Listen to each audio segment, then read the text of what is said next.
Hey guys, SW Collector 1 here. I know it's been quite a long time since I've uploaded a video. Obviously when it comes to collecting, kind of took a break for a little while from Black Series because I was getting a little fed up not being able to actually find anything locally and didn't necessarily want to pay the premiums for what you're seeing on eBay or some of the other collectible stores online. But what I do have is I have a review up now here for Rey Island Journey. This is the latest Rey figure that's come out from the Force Awakens / first little bit of The Last Jedi. So I was actually able to find her in store, which is kind of nice considering up here in Winnipeg you don't really get as many of the figures released that often. So whenever I find something new, it's always kind of shocking and surprising to see, so I decided to pick this one up.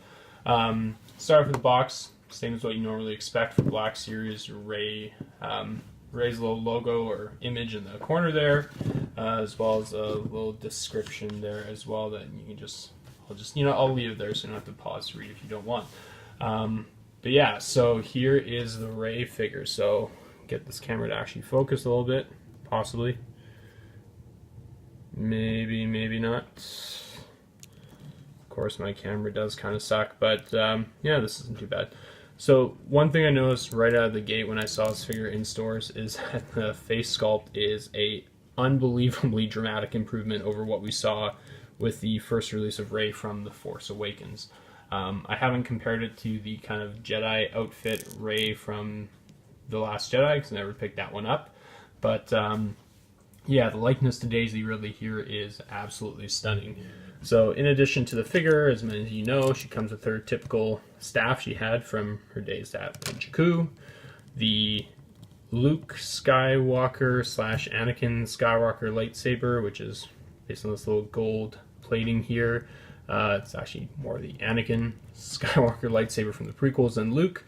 So she has that hilt, which is the lightsaber blade to go with it, and the little blaster she got from Han Solo in The Force Awakens as well.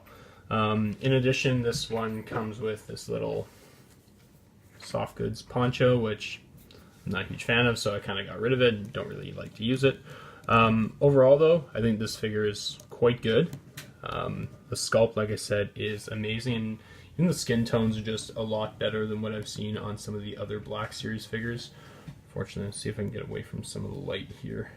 It's not really working the best, a little too bright in here. But yeah, overall, very impressed with this figure, and typical articulation from what you would expect.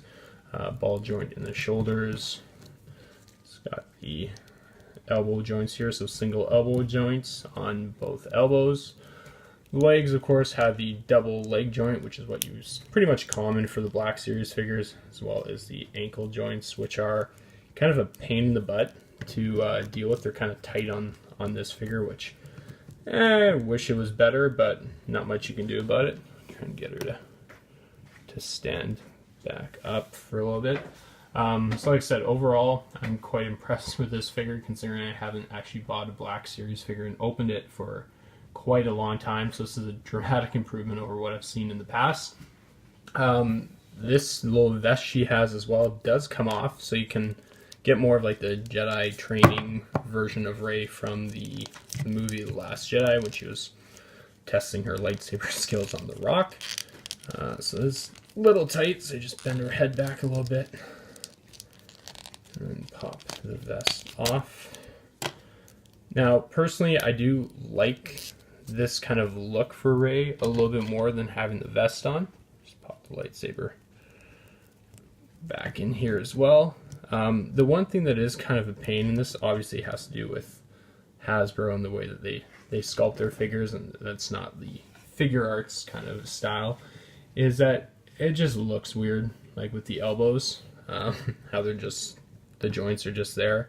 It would have been better if this vest kind of extended a little bit over top the elbows. And I get it, that's not what it was like in the movie, but it just doesn't look the best. Like, you can pose it to get it to look a little bit better, but overall it's passable, to say the least. For $29 price tag and paying up here in Canada, I can't complain too much. It's miles above what some of the Black Series figures used to be. and definitely a lot better than, well, some of the Power of the Force stuff that you see in the background where we used to be with Star Wars figures. But yeah, like I said, overall, I'm quite impressed with this figure. I'm actually looking to pick up a few more. I was lucky and found the Emperor's Royal Guard, so I might potentially pop that one open and review it as well. And I'll probably just be keeping an eye out for some of the new Solo figures if and when they ever get released. And obviously, as many of you might remember some of my videos, I was really big into the vintage collection, so with that coming back, I'm actually quite excited, so hopefully I can find some of that stuff again.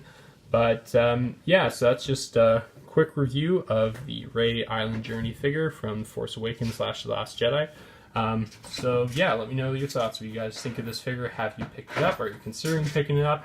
I would suggest if you're a collector and you actually open them, or hell, if you even just like the look of them in the box, the sculpt on this is amazing. It's definitely worth picking up. So let me know your thoughts and comments below.